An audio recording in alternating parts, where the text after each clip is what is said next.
ನೋಡಿ ಎರ್ಮಾಯಿ ಜಲಪಾತ ನೋಡ್ಕೊಂಡು ಬರಬೇಕಾಗಿದ್ರೆ ಈ ಒಂದು ವ್ಯೂ ಸಿಗುತ್ತೆ. ಸೊ ಇಲ್ಲಿ ಏನಾಗ್ಬಿಟ್ಟಿದೆ ಅಂದರೆ ನೋಡಿ, ಏನಿದು ಪ್ರೈವೇಟು ಪ್ರಾಪರ್ಟಿ. ಇಲ್ಲಿ ಏನಾಗುತ್ತೆ ಅಂದರೆ ನಿಮ್ಮನ್ನ ಗೂಗಲ್ ಮ್ಯಾಪು ಆ ಎರ್ಮಾಯಿ ವಾಟರ್ ಫಾಲ್ಸ್ಗೆ ದಾರಿ ತಪ್ಪಿಸ್ಬಿಡ್ತದೆ. ಸ್ವಲ್ಪ ಬರ್ಬೇಕಾದ್ರೆ ಜೋಪಾನ ಹುಷಾರಾಗಿ ಮಾಡ್ಕೊಂಡು ಬನ್ನಿ, ಏನು ಮಾಡೋಕ್ಕಲ್ಲ. ಅದು ದಾರಿನ ಚೇಂಜ್ ಮಾಡಿಸ್ತದೆ. ವಾವ್, ಇಲ್ಲಿ ಹೋಗ್ಬೇಕಣ್ಣ, ಇಲ್ಲಿ ಹೋಗೋದ ಅಲ್ಲಿ ಹೋಗೋದ ರೈಟಾ? ರೈಟ್ ಹೋಗ್ಬೇಕಾ? ನೋಡಿ ಹೇಗಿದೆ ಸೇತುವೆ. ಇಲ್ಲ ಅಲ್ಲೊಂದು ಇದು ಸಿಗುತ್ತೆ ಅಲ್ವಾ? ಹಾಂ ಕರೆಕ್ಟ್, ಅಲ್ಲೂ ಹೋಗ್ಬೋದು ಬಟ್ ಬೇಡ.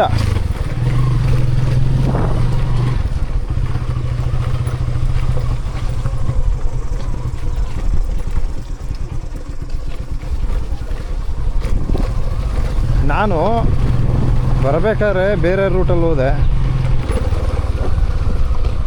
ಅಲ್ಲೇ ಹೋಗ್ಬೇಕಿತ್ತು ಕಣ,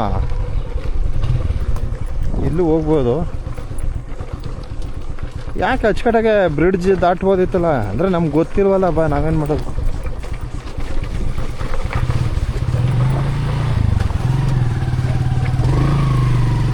ಓಹೋ, ಅಲ್ಲೇ ಹೋಗ್ಬೋದಿತ್ತು. ಎರ್ಮಾಯಿ ಸ್ವಲ್ಪ ಕೇಳ್ಕೊಂಡು, ಲೋಕಲ್ ಜನನ ಕೇಳ್ಕೊಂಡು ಬನ್ನಿ, ಸ್ವಲ್ಪ ರೂಟು ಚೇಂಜ್ ಆಗುತ್ತೆ. ಕಂಪ್ಲೀಟ್ ವೀಡಿಯೋ ಹಾಕಿದ್ದೀನಿ, ದಯವಿಟ್ಟು ವೀಕ್ಷಣೆ ಮಾಡಿ. ಧರ್ಮಸ್ಥಳದಿಂದ ಯಾವ ರೀತಿ ಬರಬೇಕು ಕಂಪ್ಲೀಟ್ ಸ್ಟೋರಿ ಹಾಕಿದ್ದೀನಿ. ಸ್ವಲ್ಪ ರೋಡ್ ಚೆನ್ನಾಗಿಲ್ಲ.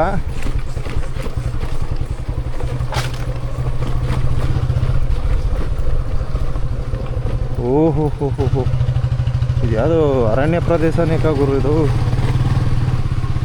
ಆಯ್ತು 100 ಅದು 81 ಆಗೋಯ್ತದವ. Okay, thank you. ಆ ಮೇಯ್ನ್ ರೋಡ್ಗೆ ಅಲ್ಲಿ ಗಂಟ ರೀಚ್ ಆಗಿಬಿಡೋಣ ಅಂತ ಹೋಗ್ತಾ ಇದ್ದೀನಿ. ನೋಡೋಣ. ಎರ್ಮಾಯಿ ಜಲಪಾತದಿಂದ ನಾನು ರಿಟರ್ನ್ ಆಗ್ತಾಯಿದ್ದೀನಿ. ಮೇಯ್ನ್ ರೋಡ್ಗೆ ಟಚ್ ಆದರೆ ಸಾಕು. ಓದೋದೇ ಒಂದು ರೋಡು, ಬರೋದೇ ಒಂದು ರೋಡು, ಹಂಗಾಗೋಗೋದೆ. ನಾನು ಹೋಗಿದ್ದೇ ಒಂದು ರೋಡು. ನನಗೆ ಗೊತ್ತಿತ್ತು ಅದು ರಾಂಗ್ ತೋರಿಸ್ತೈತೆ ಅಂತ.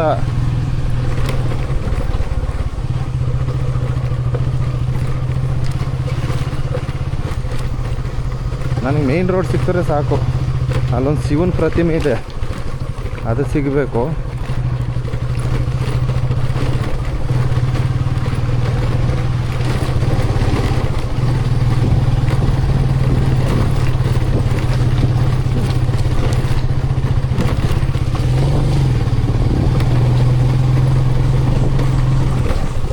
ಆ ರೂಟೇ ಹತ್ರ ಇತ್ತು ಕಣ ಅಲ್ವ, ಇದು ದೂರ ಅಲ್ವ ಇದು. ನೋಡಿ ಮೇಯ್ನ್ ರೋಡ್ ಬಂತು, ಬಟ್ ಆ ರೂಟ್ ಹತ್ರ ಇತ್ತು, ಇದು ಸ್ವಲ್ಪ ದೂರನೇ ಅಂತ ಅಂದ್ಬಿಟ್ಟಿರ್ತೀನಿ.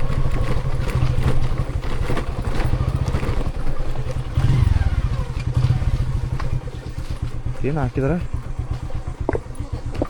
ಕಲ್ಲಂಡಿ ಕಡ್ತಿ ಏನದು ಕುಮೆ ರಸ್ತೆ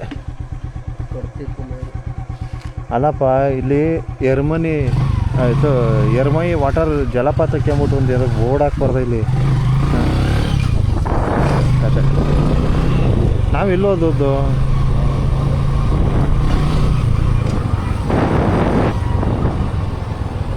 ಇಲ್ಲ ಇಲ್ಲಲ್ಲ.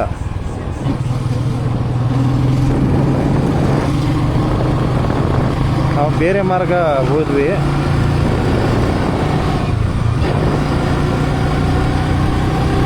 ಇಲ್ಲಿ ನೋಡಿ, ನಾನು ಎರ್ಮಾಯಿ ಜಲಪಾತಕ್ಕೆ ಎಲ್ಲಿಗೂ ನೋಡಿ, ಇದೆಲ್ಲ ಇಲ್ಲಿ ಹೋಗಿದೆ. ಒಂದು ನಿಮಿಷ.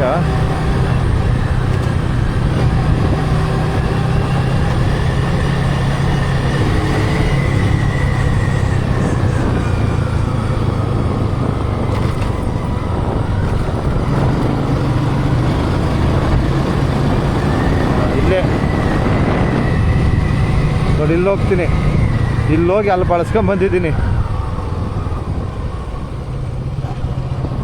ಇಲ್ಲೇ ಹೋಗಿದ್ದು ನಾನು. ನೋಡಿ ಇಲ್ಲಿ ಹೋಗ್ತೀನಿ. ಇಲ್ಲೋಗಿ ಒಂದು ಸುತ್ತುವರೆದು ಬಂದೆ. ಗೂಗಲಮ್ಮ ದಾರಿ ತಪ್ಪಿಸಿದ.